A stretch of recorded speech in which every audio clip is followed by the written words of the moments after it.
I just realized that our clerk isn't here, so she's here, but she had to step away. Yeah, I just realized, there we go. Thank you. Well, every once in a while, plus we have an event tonight at NAU.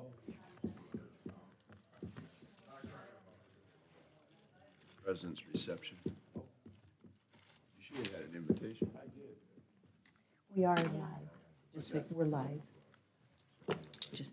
Okay, good morning. I think we're ready to get started. And this is a special workshop of the City Council, and it is September 15th, and we do have a tradition, which is to open in prayer and the pledge, and Councilman Darrell Bruner is going to open us in prayer. Cool. As we're standing. Dear Heavenly Father, as I say every morning, we are so blessed, and blessed to have you in our presence. You give us free will, Lord, to accept you, and we live in a country that you allow us to also, in most cases, have freedom.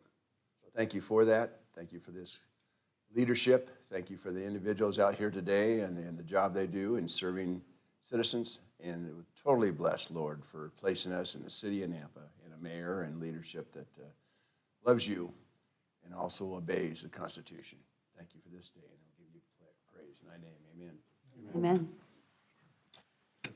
Allegiance to the flag of the United States of America and to the republic for which it stands, one nation under God, indivisible, with liberty and justice for all.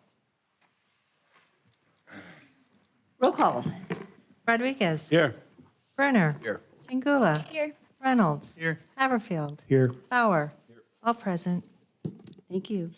So this morning, as we begin our city council meeting, we are going to begin in executive session. And I would stand for a motion to adjourn into executive session pursuant to Idaho Code 74206-1F, which is to communicate with legal counsel for the public agency to discuss the legal ramifications and legal options for pending litigation. And Idaho Code 74206-1J to consider labor contract matters authorized under Section 74206-1A and B of Idaho Code. So moved. Second. Roll call. Rodriguez. Yes. Brunner. Yes. Reynolds. Yes. Bauer. Jingula. Yes. Haverfield. Yes. All in favor, motion carries. Thank you. We are going to adjourn into executive session in our conference room. So if we could just move in there, that way this room's available for people to get set up for the next session.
We are going to resume in just about 2 minutes, hopefully.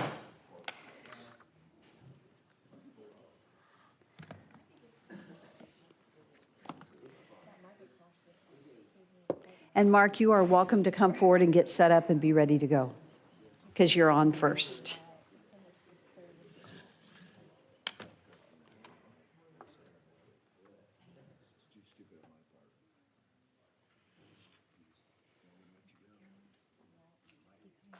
He is coming back. I think we will go ahead and get started just for sake of time. And so the next item on the agenda is item 2.1. It is a discussion, and this is the Valley Regional Transit Update. And Mark Stauer, our Director of Strategic Initiatives, is here to provide us some information. Mark, thank you for joining us. And thank you to the VRT team for being here so early this morning. I know you've been waiting a while, so thank you so much. Thank you. Get the slide presentation on the screen. No? Well, that's an important thing. I thought it would be loaded up. Oh, you know what? I think sometimes staff is doing it from their computer, so let's, Okay. Tom's going to do it? Okay. If not, I do have it on a Okay. thumb drive. You have it on a jump drive? I have it on a thumb drive, but I gotta run to the car and get it. I didn't expect this, I'm sorry. That's okay. Okay, give me 2 minutes. Is it in the packet? Yeah, it is. Can we just, let's just run from the packet. So who could do that? Or Tom, are you pulling it up? Yeah, I'm working on it. Okay. Stephen, do you think you could, because I did send it to you yesterday. Oh, Tom's got it on his laptop, and he can beam the laptop in. Okay. So I think we'll get it. Yeah. While you're getting it, Tom, if it's going to take a second, I can have, Carrie, would you like to do the opioid update? Let's switch over to 2.3, because this is just a 5-minute update. And in the meantime, you guys can get it pulled up and be ready to go. And so, staff, I think you guys know Carrie Seeley. She's my new executive assistant, but she also has 17 years with the Nampa Police Department, 10 years serving as a detective in personal crimes. Is that correct? Yes, ma'am. Yes. So I've asked Carrie to provide the oversight and to guide our opioid, the funds that we're receiving and the entire process. So she's going to give us an update on that this morning. Thank you, Mayor, Council. Last year in 2021, nationwide, a $26 billion settlement was made for opioid abuse and misuse through the Attorney General's office here in the state of Idaho. Was awarded $119 million statewide. Participating local government agencies and district health could apply, which we did, and the city of Nampa was awarded funds to continue for 18 years. There are 68 cities and counties in the state of Idaho that are participating and 7 health districts. Nampa received approximately $300,000 this year and will continue in allotted funds for 18 years, although we don't have any specifics on the promised amount each additional year. It just depends on the settlements, the individual settlements themselves.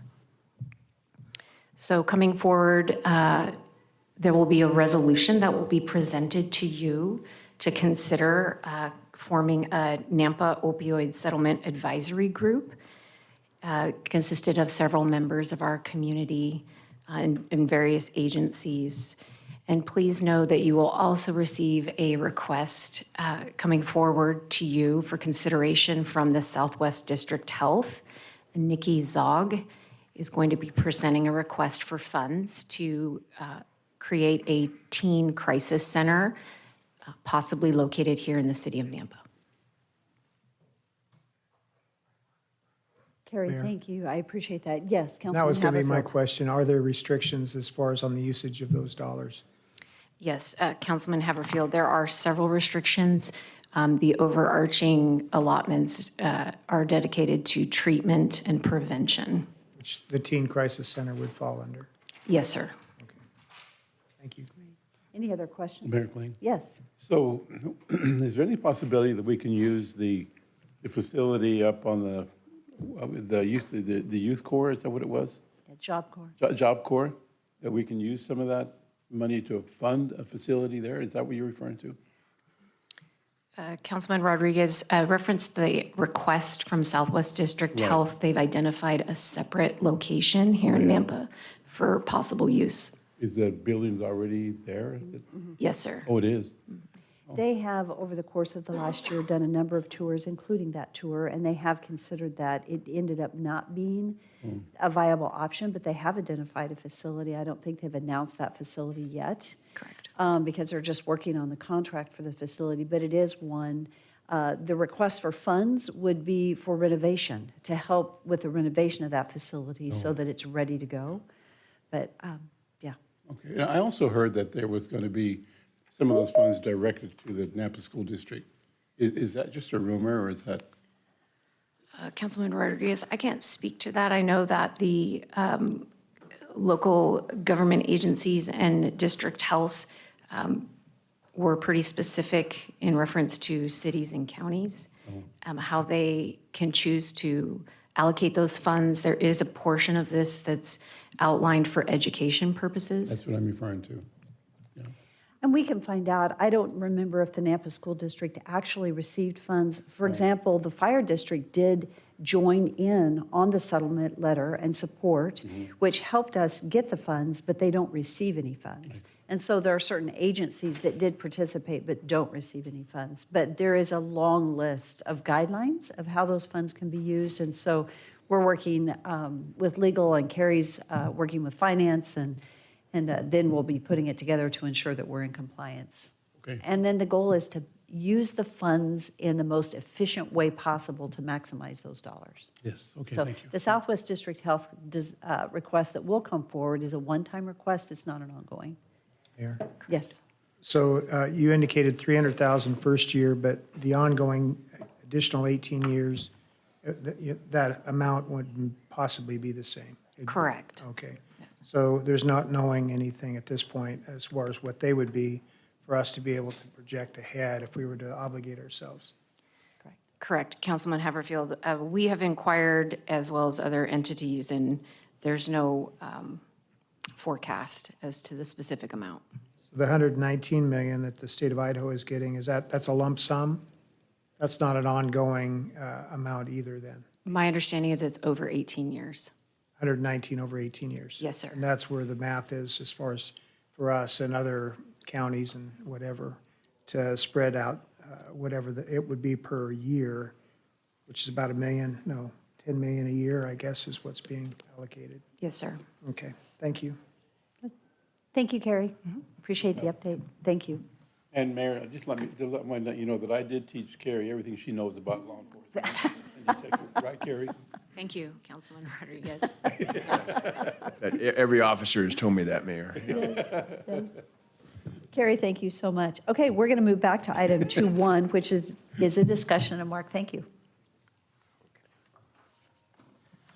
Well, good morning, Mayor, members of the City Council. I am Mark Stoyer, Director of Strategic Initiatives and Public Works, and I'm pleased to present Valley Regional Transit's request for transit services that are provided to the City of Nampa. Slide. So this morning, I'm first going to cover the transit services currently being provided by VRT to the city, and then address additional services that are being offered as part of the upcoming fiscal year 2023 budgetary request. I will cover Nampa-specific ridership data and demographics recently provided by VRT, then provide financial data that's related to the latest budgetary request, and then lastly, we'll take a look at an example of a service option comparison. Slide. So current services, VRT currently provides 3 routes servicing the city of Nampa. We have Route 150, which is their on-demand service provided to customers within the green shaded area shown here, and that encompasses Caldwell as well. The on-demand service is available weekdays from 6 a.m. to 8 p.m. Basically, patrons utilize a phone app or they schedule through a phone call a pickup at a location that's closest to a predetermined location within the service area. They're picked up and then dropped off at a predetermined drop-off nearest to their destination. In addition to this, VRT provides 2 fixed routes with pickup drop-off locations in Nampa, Express Route 40 and Local Route 42. These are regional routes carrying commuters from Nampa, from Caldwell through Nampa, Meridian, and then all the way to Boise. Service starts in the early morning, ending at 8 p.m., offering several scheduled stops throughout the day. Slide. So here are services that are provided and supported by VRT, but that are in addition to the on-demand and fixed route service. These services are not part of Nampa's agreement with VRT, nor are they funded by the city's contribution. However, they still benefit the Nampa community. We have, to name a few, Access Paratransit for those unable to utilize regular public transportation due to a disability. We have Lyft at Night, which is a low-income job access service in partnership with Lyft, and this is when the buses are not running.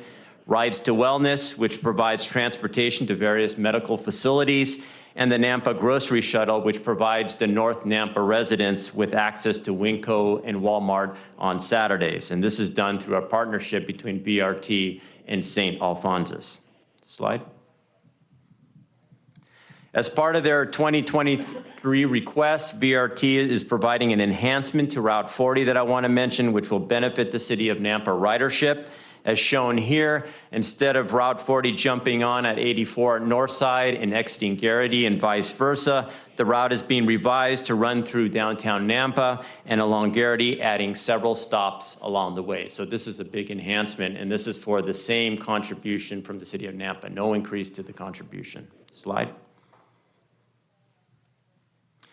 Shown here is specific ridership data provided by VRT for the 12-month period covering July 2021 to June 2022 for the current 3 routes serving Nampa and Caldwell. So if we focus on the Nampa data, the first column shows the number of unique customers using transit in the city of Nampa for both on-demand and the fixed routes for the 12-month period. These customers make up the total number of boardings and arrivals shown in the right column. So for example, for Route 150, there are 1,534 unique Nampa customers that make up a total of 24,686 boardings and or arrivals in Nampa. The same data is here shown specific for Caldwell as well. Slide. In October 2021, VRT participated in an onboard survey funded by Compass. The survey targeted fixed routes system-wide and resulted in 544 respondents, of which 28 noted that they were residents of the city of Nampa. From this data, based on the responses, they will be able to provide the following information comparing demographics system-wide and to Nampa respondents. From this data, it can generally be concluded that Nampa fixed route customers tend to be more oriented towards getting to work, have a higher household income, are a bit older, more likely to drive to the bus stop rather than walking, and more likely to be employed than transit riders across the system. Slide. So shown here is a breakdown of the total cost to VRT to provide transit services to the city of Nampa for fiscal year 2023. That total cost is just over $2.1 million to VRT, which is shown at the bottom of the blue column. This total is being funded from left to right, as broken down here, through one-time federal money, ongoing formula federal funding, so these are the federal funds that are available each and every year, ongoing one-time local surplus, and Nampa's requested contribution of $378,000. It is important to note that this one-time funding is for upcoming fiscal year 2023 only and will not be available in 2024. And as such, Nampa's requested contribution will be greater at that time. I do want to address why Nampa's contribution has been significantly reduced since last May, when the original baseline request for the same level of service was just over $810,000. There were contribution amounts also that were stated over $1 million. However, this was for an enhanced level of service and not to maintain current services. So for current services, the initial request was for $810,394, but now it's $378,000. So why the difference? The short answer for the delta is that VRT had unexpected increases in the availability of one-time federal funding and also local surplus funding, which was utilized to strategically decrease the requested amount to its current level. Slide. So here's a comparison of estimated service contributions for local agencies within Canyon County. I didn't include Ada County, but I can tell you that those contributions are significantly more, but then again, their services are quite a bit greater than what we have here in Nampa. Slide. Shown on this slide is the current VRT fare schedule. Adult local fares are for on-demand and local fixed route service, so those are the lower fees shown on the left, with the universal rate is for inter-county express fixed route service. Slide.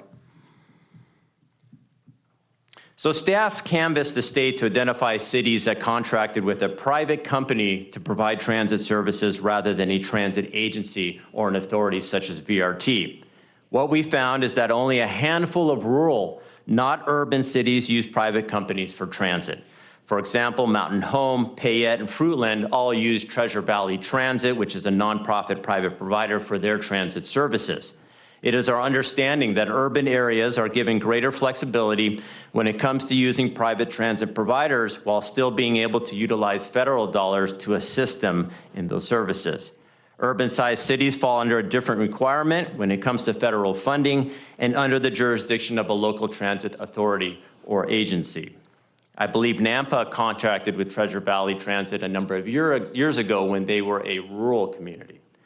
Nevertheless, just for comparison purposes, shown on the slide is the city of Moscow, which is under contract with a private provider known as Smart Transit.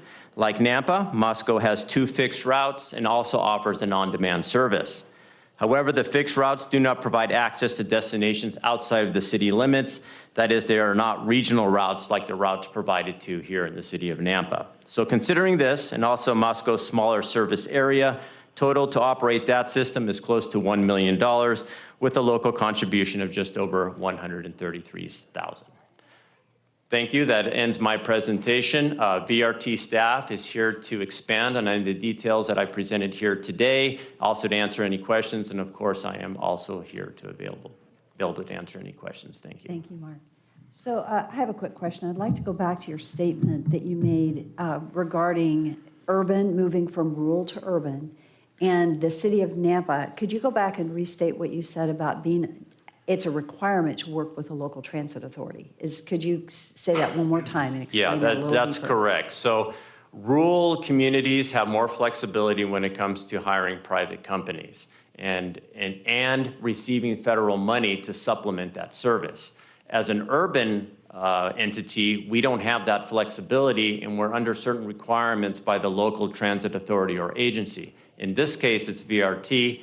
If there's any further details, would you like to come up and explain that also as well? And I know there'll be a question on that. So Thank you. That's a really important piece of information because I believe, as you said, Nampa used to be with Treasure Valley Transit. But Kelly, would you like to explain that so that we all understand what? Yeah, Madam Mayor, there are legal regulations that govern what is considered rural and urban. And the main issue is that in rural communities, those are funded as pass-through dollars from Idaho Transportation Department to the nonprofit entities. So they aren't really contracting with the cities. They are funded through the Idaho Transportation Department.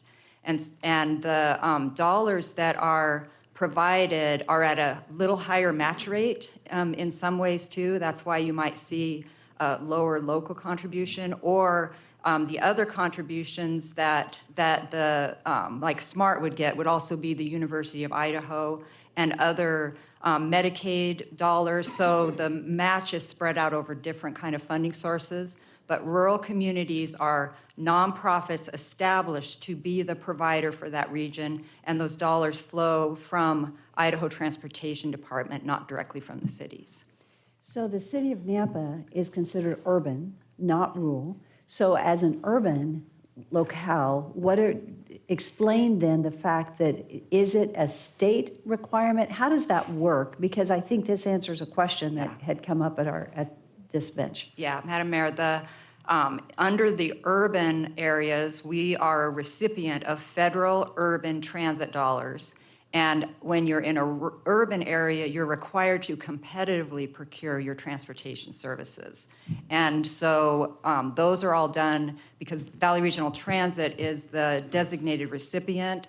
We have the responsibility to make sure all transportation provided within our jurisdiction is competitively procured. So that would require any changes to our transit operations would have to go out for a competitive process, which actually we will be doing. Our current contract is up next year, and we will be putting our contracts out for serving the fixed route and paratransit services out for competitive procurement. Okay, thank you. Mayor? Yes. Thank you, Kelly, number one, for these figures. As far as you've been asking for those for a while, that 1,560, I guess I'm not going to have a question. I am a little wondering what the productivity of having that route to Boise with only, 130 people riding in a year, and some of those may be coming from Caldwell also. So that's a question. So when you say competitive, so is that where you does TVT, do you encompass them, where you actually go out and talk to them and say, what's your competitive bid as a nonprofit for the city of Nampa? Because I'm hearing that we're not going to receive these funds because we're now urban, but what I'm not hearing is what the dollar differences are. Madam Mayor, council member, so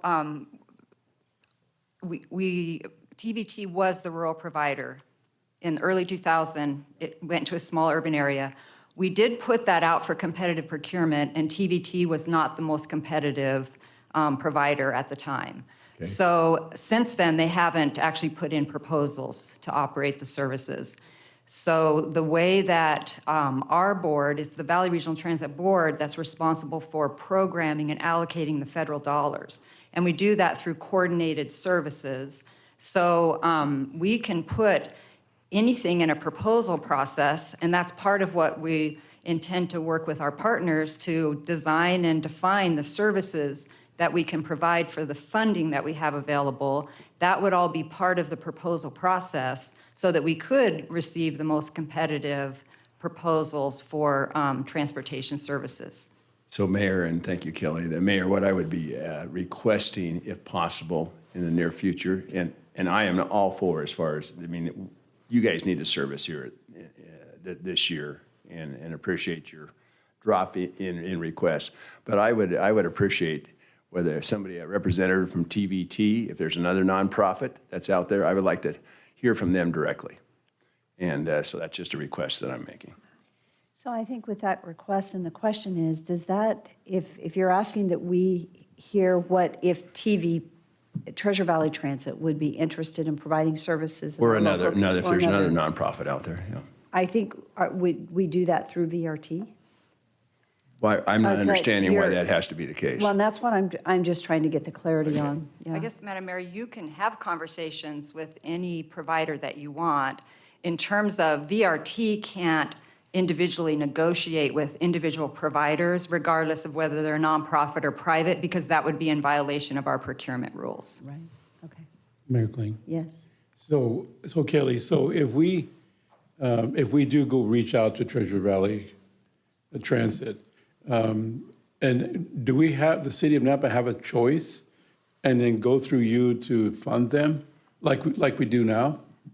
Madam Mayor, under the federal transit regulations, that would not be considered a competitively procured or follow their regulatory requirements. So the federal funds would not be eligible. Oh, I see. And that's really where what we're leveraging is about 70% of your service is funded through federal dollars. So if you decided to contract outside of Valley Regional Transit's competitive procurement process, then we just wouldn't be able to provide those federal funds It to would you. be city, it'd be based on the city? Yes, yeah. Yeah, okay, thanks. Mayor, and as I always said, I'll try to be quiet, but I was hearing from Kelly that ITD is where TVT is getting, those are not necessarily so much, maybe the ITD is getting the federal funding, but they're the ones who are procuring it to the nonprofits, not to the municipalities. Yeah, Madam Mayor, that's based on the geography, and Napa is not within that geography to be Okay. eligible for those funds. Okay, and I would just like to know what the difference Yeah, is. yeah. Yeah, and I mean, I'm not denying that is totally true. I believe that. I would like to hear it Yeah. directly. So thank So you. that's part of the rural program, and we are in the urban area, which means that we're not eligible for the same access that a Payette or Parma or whoever it Yes, was. that's Mountain Home. accurate. Yeah. I'll make Okay. one comment here too. Thank you, Kelly. I do have staff who's reached out to ITD to verify, and no disrespect to BRT, but we wanted to hear it from ITD as well. And we still haven't received some information that they're preparing for us in regards to that. I know there's certain things in the process can allow you, for example, to form your own agency and so forth. It's convoluted, but there are other options out there, and we're verifying some of that information, and we'll have more in a couple weeks. Thank you, Mark. Councilman Haverfield? Thank you. My mind's a little slow, try to catch up here. Coffee's kicking in finally. So maybe this question's already been asked in a different form that I just didn't catch the answer to. Is there a requirement that the city of Nampa tie to other municipalities with our bus system? Is that a requirement, being an urban, considered an urban zone? Or can the links to Boise, Caldwell not be provided, and just to focus on the city limits or impact area of Nampa be an approach? Madam Mayor, council member, so Idaho is very unique in that we are the only state, I think now, maybe there's one other state that doesn't have a dedicated funding source for public transportation. So we are able to provide services where we have voluntary contributions. So really your dollars speak to that. So the answer to that question is, the way that we would not be providing that would be if we couldn't get the local funding to provide that. There has been enough interest across the region since I've been in this job since 2000 to create those regional connections. We hear a lot from the community that just like the air travels over boundaries, people want to be able to travel over boundaries. So the only reason that we provide that now is because there's funding available to do that. If the funding didn't happen, then the services wouldn't happen. Okay. It kind of goes against a little bit our approach to being a live-work city, providing jobs here and wanting our people to enjoy that, not having to go elsewhere to get employment. So that's where I'm just struggling with, is this a requirement or is this just an opportunity that's being provided? And then maybe back to Darrell's points, is it worth the dollars that are being spent to provide it? Yeah, and Madam Mayor, I think that's a very legitimate and important question, and we want to peel that apart. The last thing we want to do is provide a service that you don't feel is of value to your community. I do also want to share another nuance about the city's authority versus VRT's authority to provide transit. Under Idaho code, our region formed a regional public transportation authority. We're only 2 in the state, which does require Nampa as a jurisdiction to participate under VRT. So there isn't any transportation provided, public transportation provided within Ada and Canyon counties that isn't done through VRT in some manner, through either permission or some other kind of connection. So that's part of the reason that the way we're formed. Idaho Falls has a regional authority as well. The city of Idaho Falls decided a couple years ago to stop participating in that, and that's been about 3 years of realizing legally there isn't a way to end a regional authority because they were brought about by citizen referendum, but now they're back working through, and the state has kind of helped them set that up. So it is more complicated than whether the city can or can't do something, and we certainly will work with you to make sure whatever is your desire for transportation, we'll try to figure out a way to get there. Thank you. Thank you. That was great information. I appreciate it. Are there any further questions today? So this was just an update, informational only. Mark, thank you for continuing to, Mark is our representative that's working with VRT, representing us on the VRT, besides myself, but I really appreciate you working with staff and figuring out numbers. And needless to say, I think that the challenge that as a city we're facing is decreasing revenues and trying to figure out how to fund. And then we're in that unique season in the history of our community where we're going from rural to urban, where we're very car-centric, but we also have the next generation that is less car-centric. And so making the transition into public transportation is slow. One discussion I had with Kelly a while back was, I don't remember how many years ago, if it was that 20 years ago, this same discussion was happening in Boise because of where they were. And the transition was not easy. It was cumbersome because of the cost and trying to figure it out. It's this many years later, we're in that same place. And so I think we all have the same best interest in mind, and that is that we want to make sure that we have the services for our citizens and we do it in the most cost-effective fashion. And so anyway, thank you. Thank you guys for being here today. Really appreciate your work. Thank you so much for all you do. Mark, thank you for being the liaison and getting these numbers, and we'll continue to have discussions and we'll move forward. Mayor, Yes. question to Councilman Bruner, though. He's been the hawk on this. Is this the information you've been seeking? I'm being a little sarcastic for 6 years, and I congratulate Mark because I give him credit for why we now have this today. So This is what you've been anticipating. I've been asking for 6 years for the number of individual riders. Thank you for that. I do want to say, though, part of the reason why we didn't have it was we didn't have the software until, was it 2 years ago?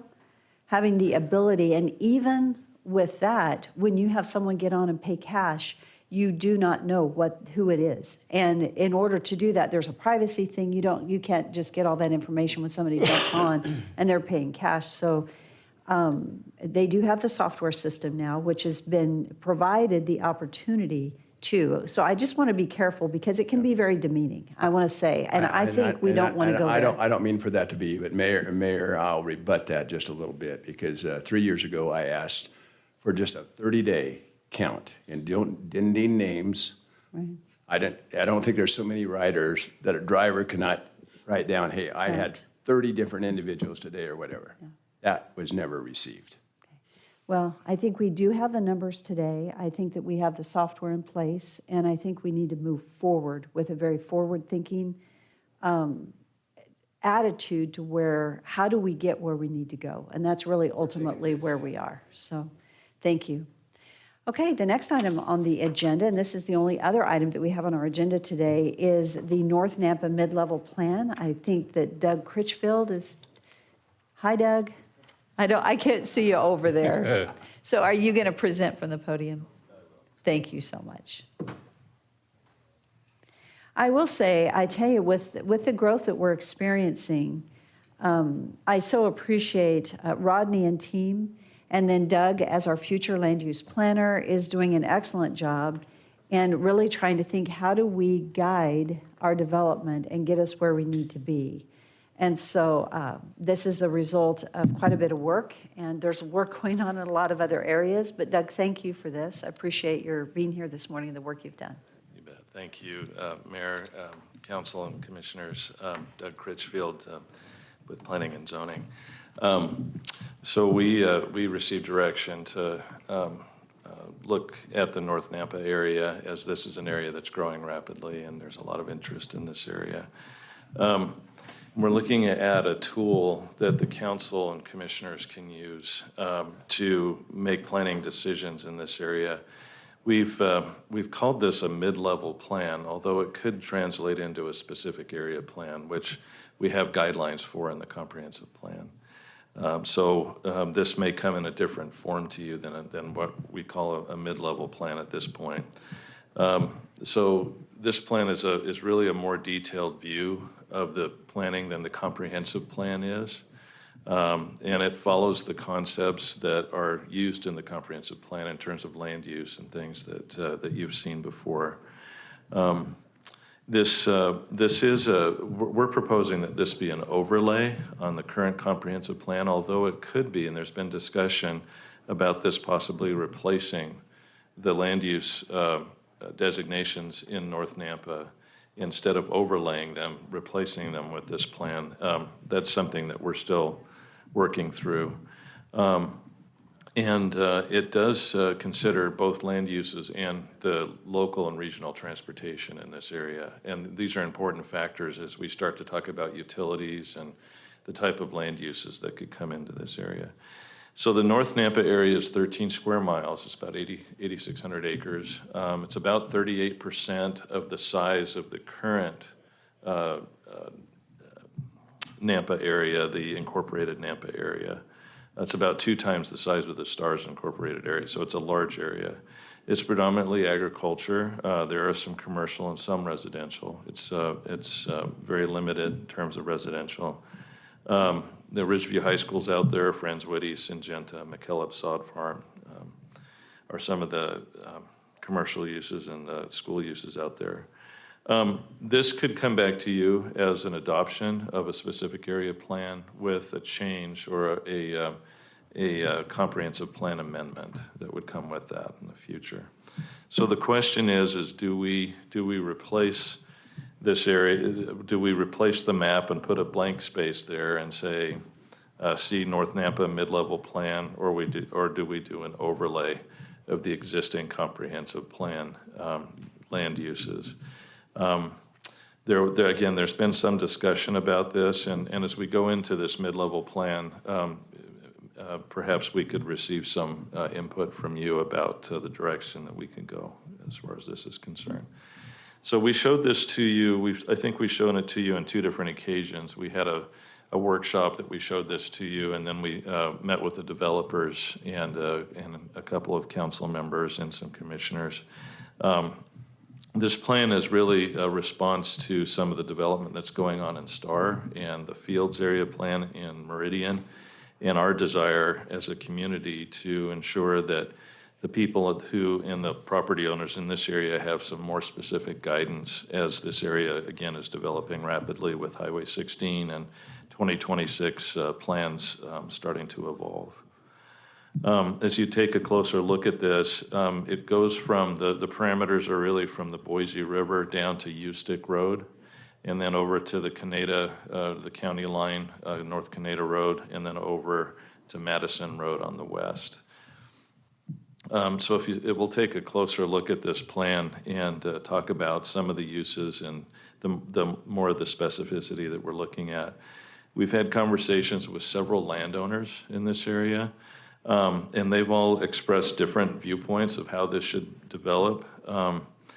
Towards the Boise River, obviously, it's a little more agricultural. It's the bottomlands, if you will, of this area. There's a lot of floodplain that runs through this Boise River area. There's been interest by some of the landowners to do some residential development. Of course, we would have to consider all the FEMA factors and things that are involved.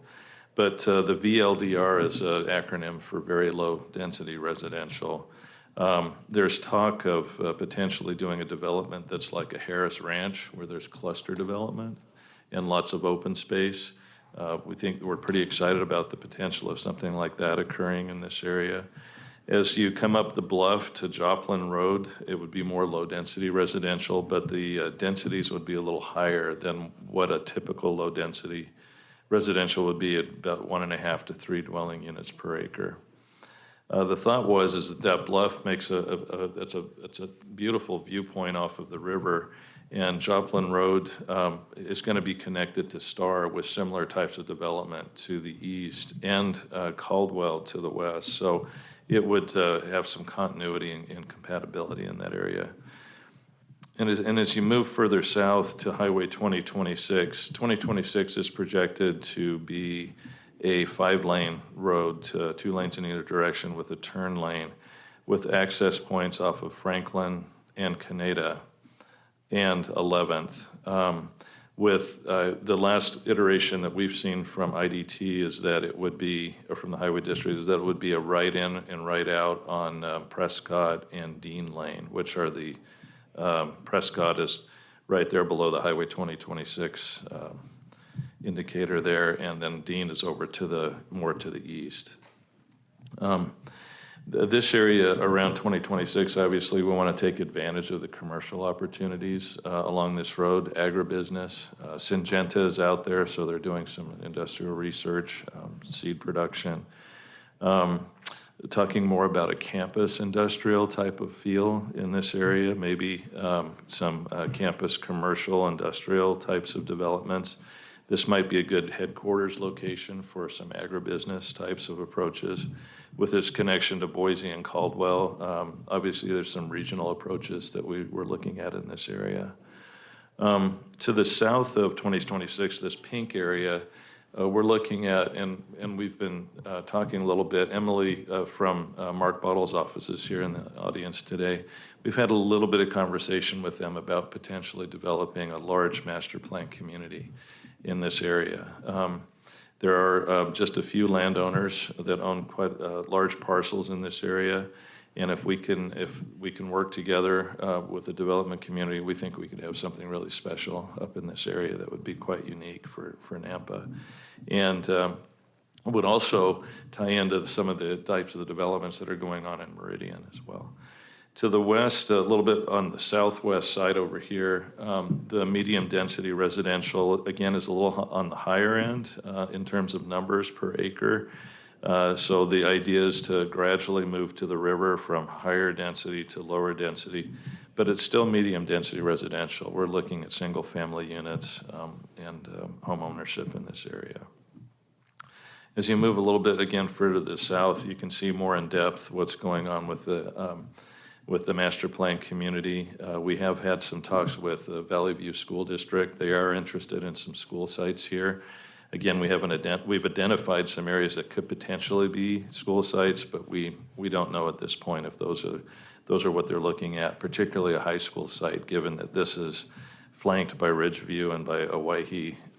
That may not be a good location for a high school, but the district has expressed some interest in that, but definitely a middle school and an elementary school in this area. You can also see that we're getting more into townhomes and single-family detached arrangements.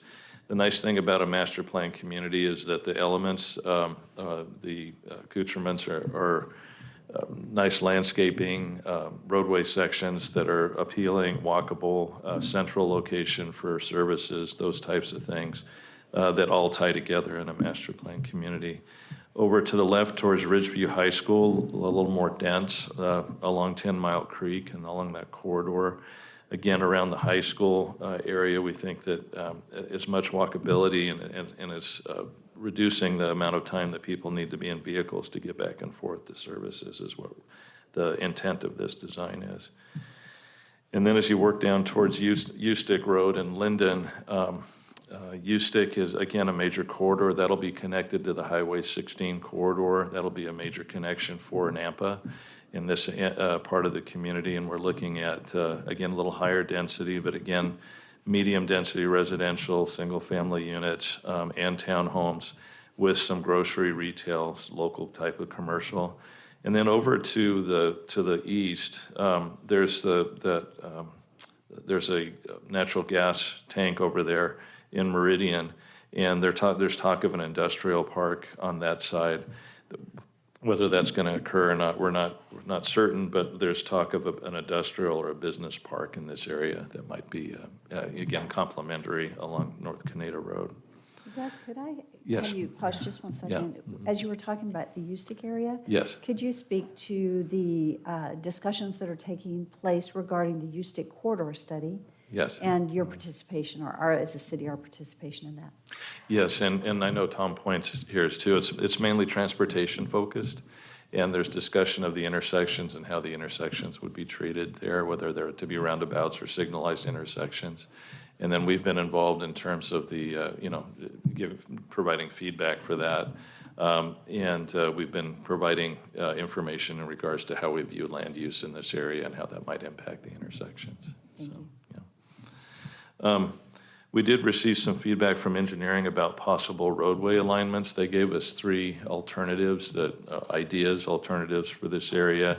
You can see from the legend that it would be primarily collector roads and minor arterials south of Highway 2026 and mostly collector roads north of the highway.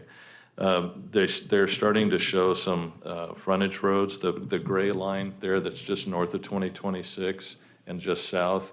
Those would be frontage roads to make up for the access off of 2026 to the commercial areas. So, and there's some talk about meandering that through these different types of developments in this area. Again, that would tie in with what's going on or what Star is proposing on their side, and from the Fields development from Meridian's side as well. So there's three alternatives, and we'll share this slide presentation with you after. We'll make this available to you. These alternatives consider particularly some of the natural features. For example, 5 Mile Creek. McMillan Road ties in directly to where 5 Mile Creek ties in at that intersection at Canada Road. There's talk of going north of that and avoiding that to preserve that area. And then really to focus on Franklin, 11th, and Canada as our major arterials down to downtown. Alternative to similar type of arrangement. This one is more of a grid pattern. It doesn't acknowledge, we talked about a centralized community focus area in the master plan community area, but where that green line goes across that comes off of what's called a new collector road for Meridian, it doesn't acknowledge that central area. The third alternative acknowledges it with collector roads. You can see it's kind of centralized and it's somewhat of a loop around that central area. So these are some of the ideas that are coming forth on this plan. And I'd be glad to take any feedback from the council or the commission. Mayor, if I may, and President, were you ready to go? Go ahead. You go ahead. I was just going to ask, from a standpoint of utilities, in this 8,300 acres, how much of it currently has water and sewer service to it? Yeah, there's and again, I might ask Tom to come up and address that if you're prepared to do that. Yeah. So the investment over time, what are we looking at as far as being able to provide those services? And is there capacity as far as with the sewer treatment facility with a force main or something? Mayor, Council Haverfield. So currently, we've got sewer, water, pressure irrigation at Ridgeville High School. So that's the closest it is at the moment. There are some developments along Madison that are likely coming forward. And they'll get it a little farther towards 2026 if you approve those. We're also looking at adding some projects in our impact fee, utility impact fee, to be able to handle some of the growth that we see in this area. So that would be a revision to the impact fee that we'll bring forward to you later. So that's kind of our plan at the moment, because we see there's going to be a lot of demand in this area with US 20 and the improvements coming. So we're planning ahead with our impact fee. I don't believe any of this acreage is within the current urban renewal area. Is that correct? That's correct. Thank you. So, Tom, we are looking at bringing the plan down USTIC for water, correct? Water and sewer, that's currently in a research phase regarding the cost? Correct. That's correct, Mayor. So we're doing a concept plan on the USTIC corridor on how that sewer would come in and how much it would cost, and trying to get out to State Highway 16. So we'll bring that forward to you as well, because we'd like to move to the next step with that on our design, because we do have that on our impact fee list. That particular project on USTIC is already on the impact fee list. Tom, when are you expecting to have the numbers? Within the next couple council meetings. Mayor. Okay. And to follow up my question, sewer capacity, is there sewer capacity with this 8,300 acres back to the current treatment plant, or is it going to require an upgrade? So that's part of the planning that we're doing right now. There's plenty of capacity at the plant to handle everything, but there may be at the lift station over at USTIC and Northside, the Purdom, we may need to do a little upgrades there to handle some of this, but that's all part of the plan that we're coming together to put on the impact fee list. There, I would assume would be lift stations on the lower shelf to get it up to the main plat. Yes, so we'd have 2 lift stations. So to serve the area over by the Boise River, we'd go down Madison and have 2 lift stations. One's going to be on the south side of 2026, and then another one will be down at the bottom in that floodplain area, and there'll be force mains to get it back to those pump stations. Councilman Brunner. Yeah, Mayor. Number one, thanks, Doug, and your team for all your work. This is fantastic. Number 2, thank you also for lobbying with the Valley View School District, et cetera. I think this cluster idea of schools is wonderful for parents' transportation, where they're not going all over an area to elementary, junior high, and high schools. So thank you for that. I'm sure you both are going to be lobbying heavily for those roundabouts. And is it okay if I call Emily up with bottles for just, Emily, are you willing to come up and, Dream on. or not? Oh, yeah, absolutely. I didn't know. Can you, yeah, I'm sorry. And Doug maybe spoke to it, but you can just speak to it a little more. Thanks for what you do. Yes, thank you. And can you just give us a little more of a detailed what's happening? And are you talking to owners in this area and along the Boise River, especially south? And how much land area are you hoping to possibly list? Yes, thank you, Mayor and Councilman. We represent landowners pretty much all in that pink area. So south of Okay. Ustick, we represent about, this is a rough number, a little over 300 acres probably in that area. And this is the same group that has acquired land over in the Meridian Fields area. And so we went through kind of that plan with the Meridian Fields group. And what we really liked about that is the ability to kind of bring in a large swath of land and create a sense of place and create a really nice area. If we were to come in with a big acreage instead of smaller, 40 acres, little subdivision here, really create a really nice sense of community in this area. And what I love is that, the planners here have put that Fields area and the Star all on one map, because this isn't going to develop in a vacuum, and it's really going to be all a part of that. So we want to have just a really nice community over there. So yes, all of the land that we have, that we represent acquisitions, is all in that pink kind of overlay. Okay, and what we've heard as far as a potential, as far as what may be included in these areas, are you hearing this from developers, or are they aligned with this? Are they going?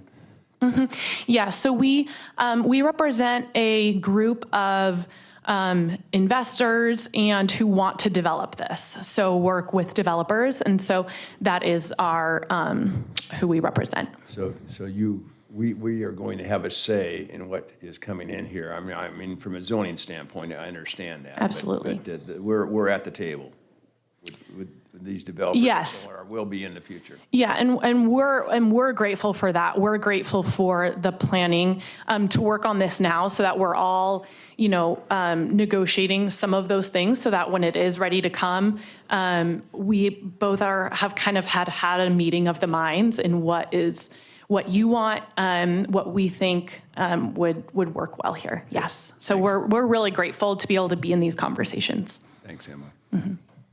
The Fields, what you guys have done there in that development is excellent, and I'm really pleased to hear that that's happening in this area and that we're working together on that. So thank you for your work. Thank you, Mayor. We are too. Great. Thank you. Thank you. Are there any other questions? Mayor, Yes. just to follow up, city limits of Nampa at this point, how much of this is either in the city limits or adjacent to it? Oh, let's see, I'd have to pull up a map. I believe the city limits go up to Ustick Road, up to Ridgeview, but not much further north than that. Okay, so contiguous properties, a larger land tract, like was just mentioned in pink, would obviously be a desire of ours. Actually, can we just go ahead and bring it all into the city at this point, so we don't have to worry about Star?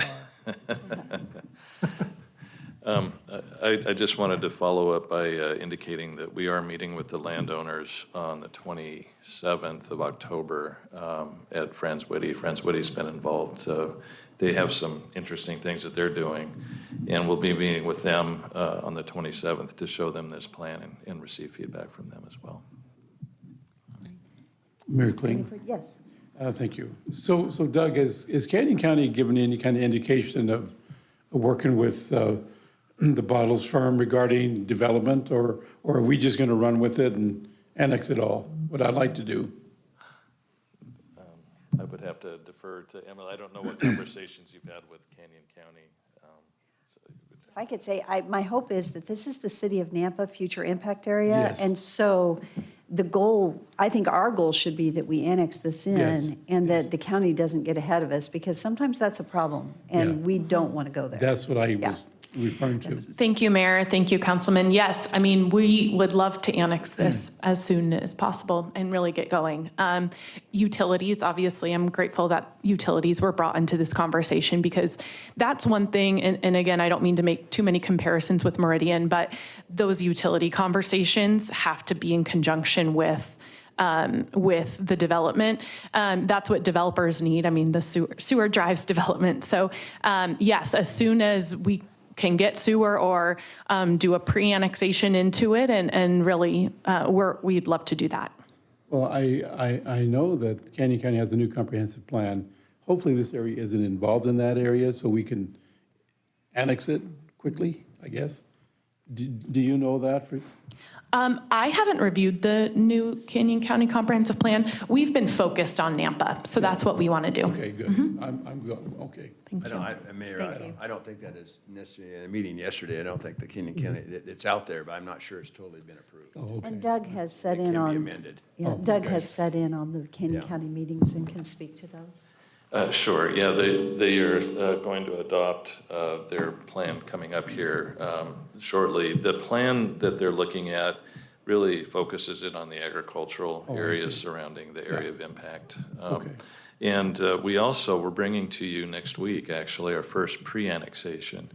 And our process now is that if somebody in the county wants to develop, they will have to follow the guidance of the comprehensive plan and follow city code, and then they could be pre-annexed in, with the caveat that when they do become adjacent to city annexed property, they will automatically be annexed in. So Good, yeah. good idea. Thank you for explaining that, because we do have that coming up in our next council meeting, and Yes. that isn't something that we've seen. Yes. So you may go ahead and repeat the guidelines and kind of that concept on Monday night also. I sure will. Great. Yeah. Are there any further questions for Doug? Doug, this is great. Thank you, guys. Rodney? Mayor, I just wanted to jump in here real quick. I feel like we're making some good progress with the county, where they are acknowledging that our impact area is something that we should have more control over. In the past, at least with county staff, we have some changes coming up with the county commissioners, so that may change some things, but I think we're making some headway with convincing staff at the county that we should have some say in what happens in the impact area, and that they shouldn't be just approving something that's not consistent with our comprehensive plan. This last round with their staff, they acknowledged and said that they would modify their comprehensive plan to match our comprehensive plan in our impact area, which is fantastic. That helps us to make good decisions for our future growth in our city. Thank you. That's good headway. Thank you for that update. Are there any other comments or questions regarding this presentation? Mayor, just really Yes. quickly, I just want to say thank you guys for all of this. This is so awesome. We've been talking about other cities and kind of they have their thing that makes them them, but what is Nampa? What makes Nampa Nampa? And I feel like this is a really great step in the right direction to get us kind of getting that visualization and making something that makes Nampa unique. So I appreciate this. Thank you so much. Awesome. Well, with that, that concludes our agenda for today, and I would stand for a motion to adjourn. So moved. Second.